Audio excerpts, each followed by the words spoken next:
The time is at hand.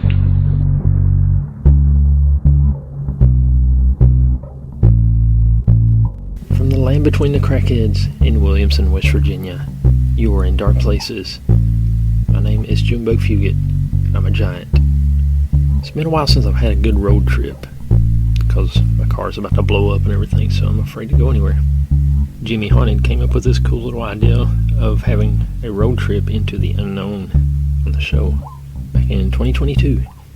And we would pick a state and just come up with all kinds of cool paranormal type facts about the state. Jimmy always comes up with good show ideas. The last road trip into the unknown was way back on August 24th of 2023, episode 127, the Nevada road trip. So I think it's getting about time for us to have another little road trip into the unknown. One of our loyal listeners on YouTube, Amber, requested that we do a show about Maryland. And be sure to check out Audacious Amber on YouTube. She's got some good things happening there. I'll have a link in the description below. Maryland is the 7th state admitted into the Union of the United States. On April 28th, 1788, it borders the states of Virginia to its south and West Virginia to its west. And there's loads of creepy stuff going on there. So buckle up for our road trip into the unknown. About 14 years ago, me and two other friends were on our way back from Warped Tour in Maryland, being driven by one of those friends' moms, because none of us had a car and we could not drive yet. It was almost night. The sun was still kind of out, and it wasn't that dark yet, and we were driving on a 2-lane highway that had trees on either side of the road and a median in the middle of the lanes. Basically, some creature ran out of the trees on the other side of the highway, jumped the median, and sprinted toward the trees on our side. We almost hit the thing, and our friend's mom had to slam on the brakes, and everyone in the car was screaming our heads off.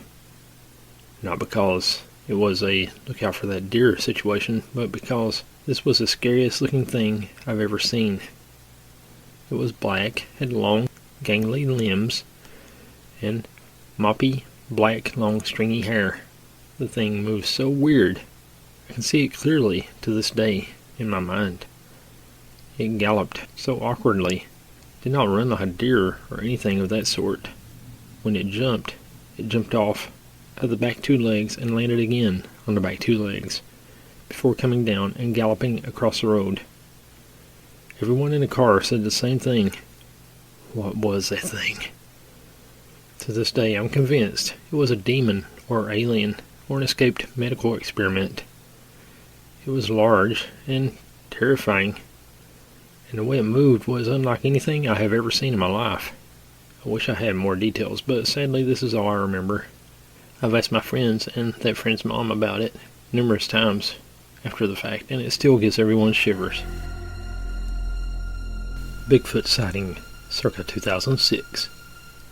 This past Thursday, and this was also 7 years ago, I attended the wake of a schoolmate of mine who was a grade below me. At the wake I saw many classmates who I had not seen in almost a decade. We reminisced about happier times and good memories. We all attended a small all-boys private school, and every spring we would go on a camping trip with our class, a few teachers, and some parents. They are really some of my happiest, clearest memories from that time. In the spring of 2006, my 6th grade class went on our annual camping trip to a site not too far from the Mason-Dixon line on the Pennsylvania and Maryland border. Since I was young, my grasp on geography was not the best, but I believe it was in Washington County. It was hardly deep wilderness, but secluded enough to be a clean, peaceful place to camp. The game manhunt was very popular at my school. For those unfamiliar with manhunt, it's essentially reverse tag. There are a few players who are it, and they hide, and the not it group has to track them down, and then chase them down and tag them. Our teachers were very into the idea of letting students take responsible risks and gave us a large area to roam during the game. When it was my turn to be it, I wanted to be the absolute best. I really trekked out as far into the woods as I could go, quietly without using my flashlight. At the time, I was a Boy Scout and I lived in a rural area, so I was experienced in the woods and very good at moving silently. I managed to creep about a mile out from any campsites. I picked a spot in the brush line of the edge of a fire clearing, so I will be able to observe the group hunting for me and move accordingly. My edge of the clearing was probably 25 yards or so straight across the clearing from the tree line of the woods that led to the campsites. I remember feeling unusually on edge while I was hiding, but that was probably just the game. After about a half hour, I could hear a large group of my classmates pushing up through the woods to the clearing. They were very noisy and had their flashlights on. I believe I was not the only one to hear them coming, because a large creature bolted across the clearing, maybe 10 yards to my left. My classmate's presence flushed it out. What I saw ran on 2 legs and was tall, at least by my standards at the time. I was a short child. Today I was estimated to be about in the 7-foot range. It crossed the clearing in a diagonal pattern very quickly. What really stuck out the most about the movement of this creature was how it swung its arms. They seemed to propel it, much like how a runner pumps their arms, but not in a human, close-fisted arms cocked manner. They swung freely at its side. It was dark and never came too close to me, so I did not see many details. But it did seem like it was not wearing clothes. By that, I mean its profile seemed seamlessly uniform, from head to toe, like fur. When a human being is wearing pants and a jacket, their profile is noticeably broken up by the difference in bagginess. I did not notice any smell, wood knocks, howls, or any other phenomenon associated with Bigfoot sightings.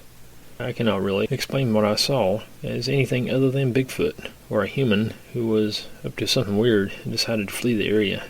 Ghost stories were told on this trip, so I was a little scared while I was out there. But since this was western Maryland, there were tales of the Blair Witch, not of Bigfoot. So the paranoid part of my brain was focused on not being disemboweled by a satanic creature. Bigfoot was the last thing on my mind that night. I never felt as if I was in any danger. Whatever it was seemed more scared of humans than I was of it. I have never been ashamed to say that I believe I saw a Bigfoot. I have always been very open about telling people about what I think I saw. I never collected any evidence of what I saw, so I would never claim anything for certain, but I figured I should share my experience for anyone curious about East Coast sightings. And I'm glad you did. The Saxville Monster by Bill Roden. Thanks, Bill. Carroll County, Maryland. Saxville, late 1972 to early 1973. The fear and uncertainty that has gripped residents here the past 2 weeks has been intensified by 2 new reports of monster sightings received by police Friday. I don't know when this was. The Saxville Monster was seen Friday evening by an out-of-state truck driver who has described him vividly. Of high significance is the fact that the 1,400 population town 20 miles north of Baltimore, Maryland, in Carroll County, has jumped into nationwide headlines in the national AFRO. Not familiar with that group.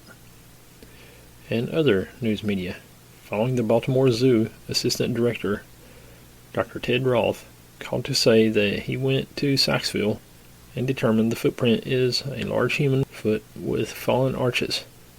He said he would report after he takes another trip to Saxville to determine what the balance of the body may be. A Baltimore scientific research firm is also in Saxville checking AFRO callers from educators to the man on the street are on their way to the small town. According to the truck driver, who requested anonymity, so let's respect his wishes. The it stood approximately 7 to 8 feet tall and appeared to be dark brown in color. Could have been a man on stilts, he said. The driver stated that whatever it was seemed to be caked with mud from the waist down. Although he was unable to pinpoint the exact location of the sighting, the driver said it appeared to be sitting down. According to the driver, the thing, which was evidently minding its own business, stood, turned around, and sensing danger, dashed into the woods. As a result of the AFRO story Friday, an investigating organization, Odyssey Scientific Research, Baltimore, is on the scene. John Lutz, director of Odyssey, talked to the truck driver and said there is an additional witness in Anne Arundel who reportedly saw the monster. Although reluctant to classify the thing, which has been running loose in Sykesville, Mr. Lutz did state that at the present time his corporation is listing the incident as an unidentified prowler until more information is gathered and more positive identification was made. Mr. Lutz added that the tape recordings are being made of each witness account in order to form verbal records, which will be studied by veterinarians, zoologists, and biologists. According to Mr. Lutz, the entire incident could be the work of a prankster. It is very possible that a prankster will call the police department and say it was all a big joke, he said. AFRO reporters returned Sunday to Sykesville's Oklahoma Hill. Citizens were hardly joking about the situation, which they feel is very real. Mrs. Agnes Dorsey, mother of the young man who first saw the thing, said she thought more could be done to effect its capture and destruction.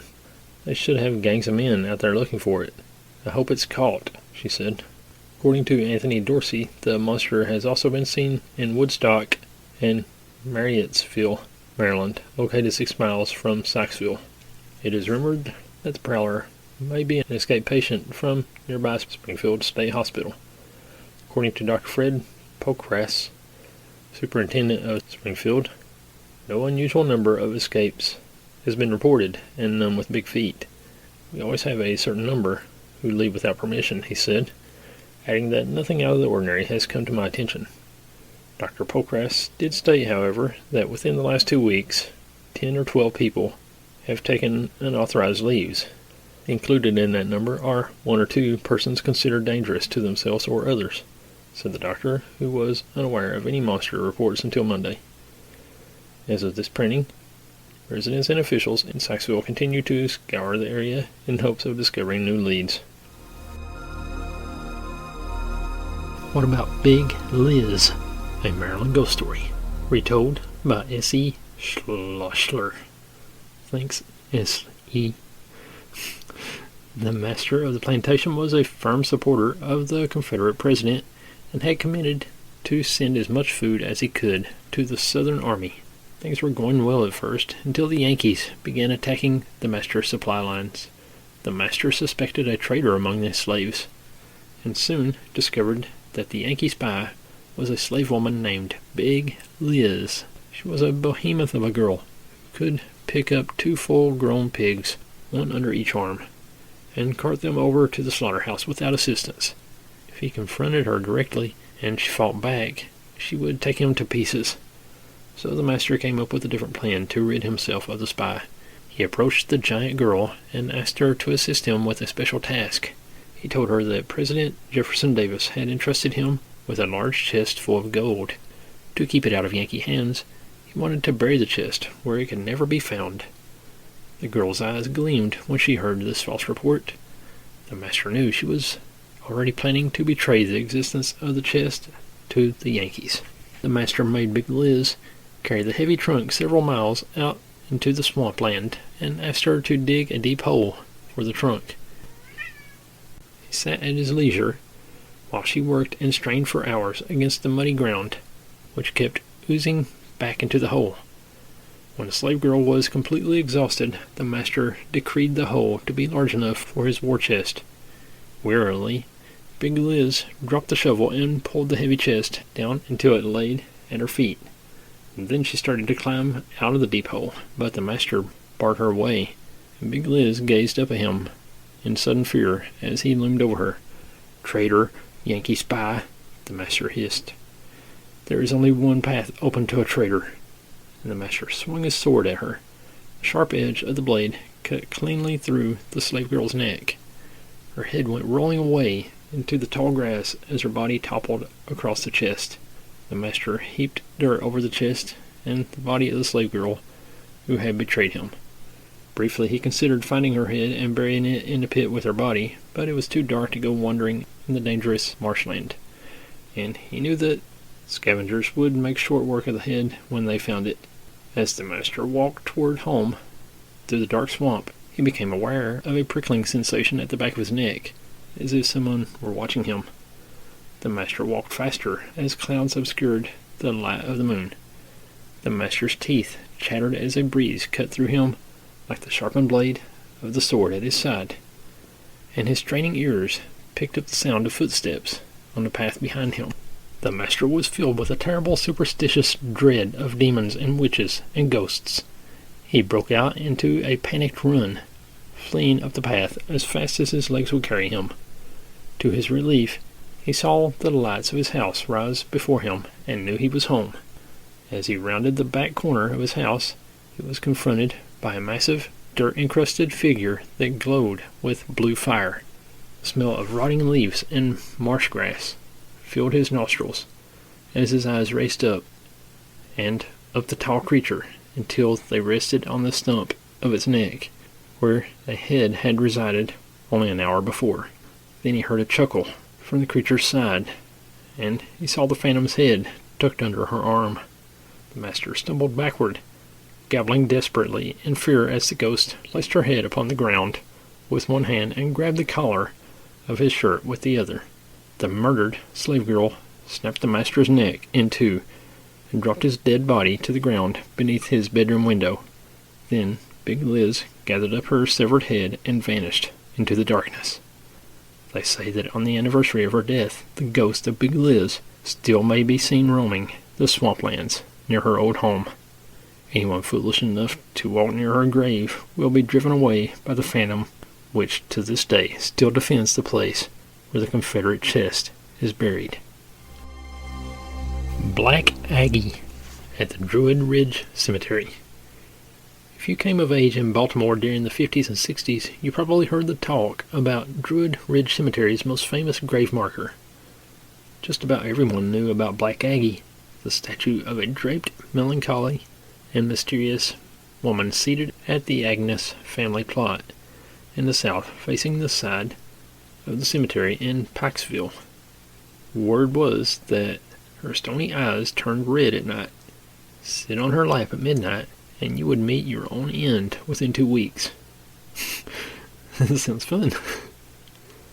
In those days, the cemetery was lightly guarded. Teens, often fueled by beer and bravado, traveled to Druid Ridge at night to test the rumor.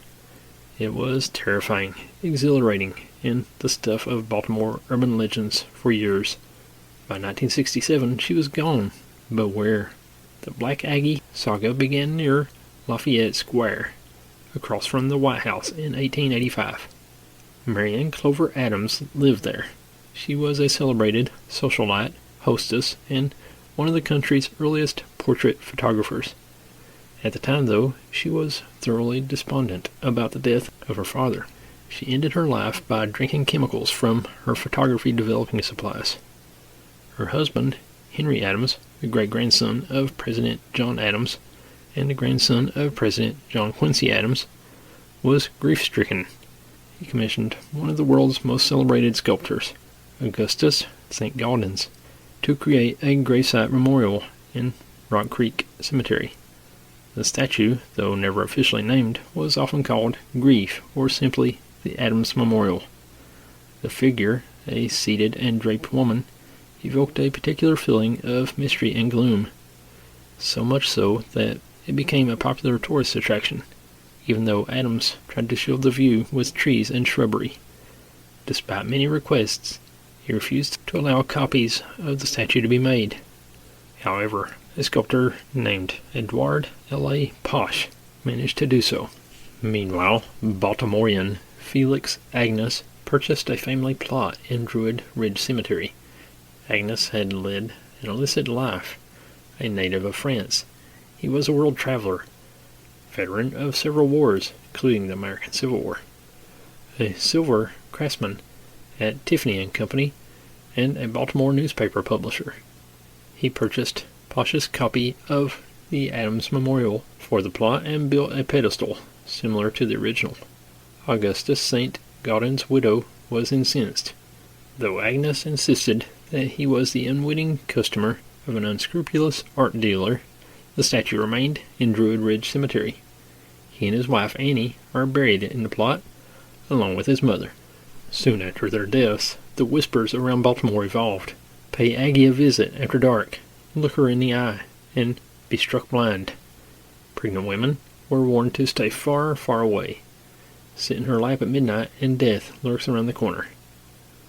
People visited anyway, almost nightly. It was a Baltimore rite of passage, and often a fraternity initiation drill. The nocturnal crowds, notoriety, and resulting vandalism were too much for the Agnes family descendants. They quietly donated the statue to the Smithsonian Institution in 1967. The museum had little interest in displaying her, though. She was placed in storage and quietly forgotten, at least by her D.C. caretakers. Not so in Baltimore, where Aggie's legend never died away. In 1996, Sarah Turjung, a Baltimore-based reporter, discovered that she had been quietly on display since 1987 in a somewhat out-of-the-way courtyard of the National Courts building. Ironically, the final location is on the east side of Lafayette Square, the same neighborhood where Marion Clover Adams took her life in 1885. To this day, people in Baltimore reminisce about her clandestine nights at Druid Ridge Cemetery.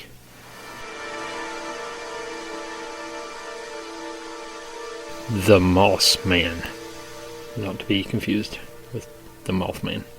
This is an encounter I had a while back in my old house. Still to this day, I cannot explain the events that took place. It was a normal night, nothing special or out of the ordinary about it. My friend and I were heading home from the movies, and everything was good. My driveway is about a quarter-mile long, with 2 houses on the right side of the driveway and a forest on the left. So we turned into my driveway, and my friend, trying to be funny, looked over at me and said, "Let's see how far down the driveway we can make it without lights." Sounds fun. So he turned his lights off and continued down the driveway. About 15 feet in, he realized that the idea was stupid. He turns his lights back on, and things got strange. The lights came back on, and 20 feet in front of us was a man, or something like a man. He was knelt down, head staring at the ground, hunched over, almost on his knees. He looked as if the wind had been knocked out of him. The figure was pale and bald, and butt naked. My friend drove a Dodge Ram 2500 diesel with an air horn installed. So we are looking at this guy who appeared out of nowhere, hunched over on his knees in my driveway, and my friend slams on the brakes. After a few moments of staring at this thing, his horn goes off, and this thing didn't even flinch. And another horn, and another. Still this thing stayed bent over, almost like gasping for air. At this point, my neighbors came outside and started yelling at us to quit honking, and he then notices the man in the driveway as well. I rolled down the window and asked him if he saw it, just to make sure I wasn't going crazy. He looks at me dumbly and says of course he sees the guy. He's probably about 50 feet-ish away. So he looks over at the guy and starts asking if he's okay. My friend gets impatient and puts the truck in drive and starts driving forward. As soon as he did this, the man in the driveway started to stand up. We sat there and watched this guy get up. My friend puts his brakes on again, and now this time the guy is having a hard time standing up. But once on his feet, in our headlights, we could see him a little better. He was not normal. He stood about 6 feet 4 inches tall, long slender body, and unclothed. His arms were long, and he had slim fingers, but didn't look like 5 fingers. His face was peculiar too, in the sense that his jaw was longer than usual and got narrower toward the bottom. His nose was small, but his nostrils were defined, and his eyes were small and close to the nose. He didn't have much definition to his lips, just the shadow of an upper lip. The reason we later deemed him Moss Man was because all over his pale body was little green blotches everywhere, like patches of moss almost. So, as he gets to his feet, the figure stands tall and stumbles a little bit before walking toward the car. My neighbor at the time started to walk over and was telling him he was trespassing. The man didn't care too much about my neighbor, but seemed bothered by the truck and ended up stumbling his way back into the woods. When my neighbor got about halfway from his house to my driveway, my neighbor thought he was a hobo, but we were close enough to the thing to know it wasn't a human, or at least not a normal one. We never saw it again in the 12 years I lived there.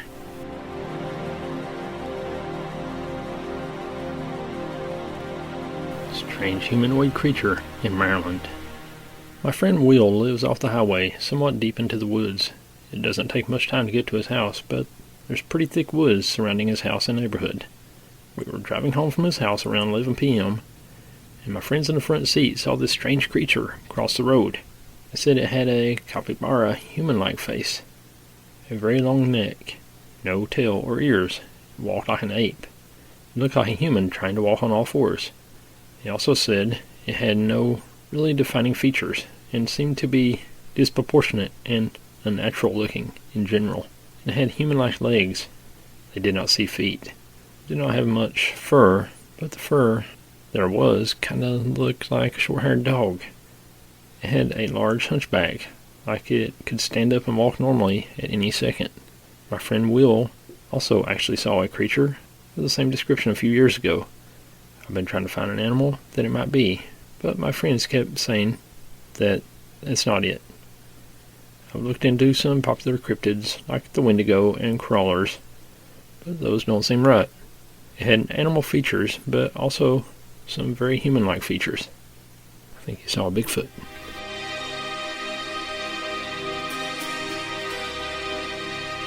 There is something truly sinister in the woods of Maryland. I never believed in monsters, witches, or any of that nonsense, but if any of those things are real, then what drove us out of the house me and my girlfriend were happy in? If there is no such thing as a malevolent, unseen horror, then what did I see in those woods that have now been abandoned by God and all that is holy? Me and my girlfriend had just graduated college and had to face the Hercules task of looking for a place to live with student debt and no job. My parents weren't really around to give us shelter, and I would rather be homeless than to live with my girlfriend's Karen of a mother and her whipped dog of a father. We finally found a place somewhere in the mountains of Maryland. A small humble house by the roadside with neighbors separated by thin strands of woods and a furniture store we could both get a job at down the street. There was also a solar power farm down the road. In short, it was the almost ideal home, except for the fact that the landlord was a dying, greedy old man who particularly spoke in snarls and murmurs. His wife was much easier to deal with, and she was the one who gave us the tour of the $600 a month property. Ludicrous in price for the area and house, especially since it came with 2 sheds that were almost exclusively for the landlord's personal use. The house itself has 1 big bedroom, 1 bathroom, a sizable living room, and a small kitchen. It also had an outdoor patio big enough for us to invite our friends for board game night. My girlfriend asked about the woodlands across the backyard where, through the trees, you could see vaguely the facility that the tourists who visited the lake area would store their overpriced boats. The landlord's wife told us that the woods weren't technically part of the property and that no one would ever go through there. After the tour, we made our first month's payment and got what little we brought with us unpacked. It was a fresh start for my girlfriend and me. After unpacking our things, we did a deeper inspection of the house, more importantly, the bedroom area. Even in the early spring of Maryland, the weather can be wet and cold, but this room was unnaturally so. From the moment we set foot in it, we felt like we had just walked into a cave. The carpet was so cold it almost felt moist. I could almost see my breath, and to our left was the only object here before us, a single large mirror up against the wall. Me and my girlfriend decided that maybe hold off on sleeping in this room. It was getting late, and we haven't had time to set our bed before we were both too tired to carry on. We decided to pull out the bed under the couch and sleep on it for the night. This place was the furthest from our dream home, but it was cozy. We finally had a place of our own, and I couldn't wait to explore the woods outside. I woke up around 4 a.m. with horrid sleep paralysis. My gaze was fixated on the curtains, where I saw a figure through the moonlit white veil. It was tall, and even though I couldn't make out more than a shadowy vestige, I knew as real as the fear in my heart. It was watching me. The stalemate continued until I could see a thin hint of blue dawn light, and the shadow seemed to disappear completely. Free from my sleep paralysis, I decided to fall back asleep until my heart stopped pounding. When I woke up in the morning, my wife had prepared a breakfast banquet of cereal and milk. I thought it was his girlfriend. We planned to go across the street after and talk to the furniture store owner about employment. I opened the white curtains to a beautiful morning with front row view of the rising sun gracing the trees. I could tell I was just anxious about being in a new home, and this place really was our little slice of paradise, at least during the day. We went over to the store and met the shop owner, a welcoming lady in glasses and a ponytail. She couldn't have been older than 25, seeming rather young for a shopkeeper. Lucky for us, she was desperate for workers and practically hired us on the spot. She gave us the paperwork to fill out, and we went through the formalities of exchanging employment information. Everything was going so right for me and my girlfriend, and to celebrate we decided to take a victory lap through the woods in the backyard. It wasn't part of the property, so my girl was a little concerned about walking through there, but I assured her nothing would happen, and if the four strangers found out, they would simply tell us the area was private and turn us around. After getting her to agree, we marched into the green sea. I wish we had never walked into that godforsaken place. When we traversed the thin trees that lay on the edge of the woods, we entered a small opening of bushes. It was almost like the forest had a natural gate leading into it. When we walked through those gates, we found out that it wasn't natural at all. The inside of the grove area was large and spacious, with 2 bonfire areas on each end of the clearing. I don't think we should be here, my wife said, with a bit of concern in her voice. I was almost ready to believe she was right, but stranger was the actually woodland area. We passed through the other side of the grove, and what we saw defied explanation. In the center of the area was a large tree, bigger than any of the others. The troubling thing about it was the fact that the bottom of the tree looked burned and charred. It was strange, as there was no other evidence that there had ever been a fire in the area. We looked around and saw branches and sticks woven together through the trees to create a fencing area. It was like whoever was here before us was trying to build a fortress or some kind of natural cathedral. We took a closer look at the burnt tree, and some small sigils and runes carved around the tree. It even had slashes that looked like someone was attacking it with a machete. I don't like this place. I'm going back inside. She turned to walk back in, and I looked up on top of the tree to see a murder of crows that almost seemed to be staring directly down at me. I followed suit and went inside with my wife. When we went in, we finished unpacking and even got our bed set up in the bedroom before another mundane day in our new house concluded. That night I woke up again, this time not to the feeling of something staring at me through the window, but staring at me through the mirror. There was a shadow in the mirror. I could tell it wasn't mine, and through the darkness I could see white teeth break through a smile. I wasn't smiling, and my girlfriend, she's a girlfriend again, was asleep next to me. It gave me chills, but nothing could make my blood run colder than the sound of scratching and that light tapping on the window. My head turned slowly from the mirror into the window, where I could see a large black bear. It didn't snarl or roar or even try to force its way in. It just watched me. I couldn't scream. I couldn't even cry, and I froze when I felt cold fingers run down my shoulder. Thankfully, I was in my bed when I passed out from terror. I woke up at 10 a.m. the next day, remembering that there was no time for sleeping in because I had a job to do, and wrote off the previous night as another bad dream. The boss wanted us to work at 11, and I had an hour to get ready. The job was but a 60-second stroll down the road, but I still like long hot showers. It was then I realized something was off about the water. It was almost slimy and turned the curtains orange with rust. My landlord said it was because the well our water comes from has high amounts of iron, but I still don't want to be in there that long. I got out of the shower, got dressed, and we made our way to our first day on the job. Her job was simple customer service and some front desk work. I, on the other hand, had the job of assembling furniture and making deliveries to the lake resort area. 8 hours later, me and my wife clocked out and made our way home. Just as we were about to cross our front yard, the setting sun betrayed something neither of us noticed before. By some of the trees were small jars.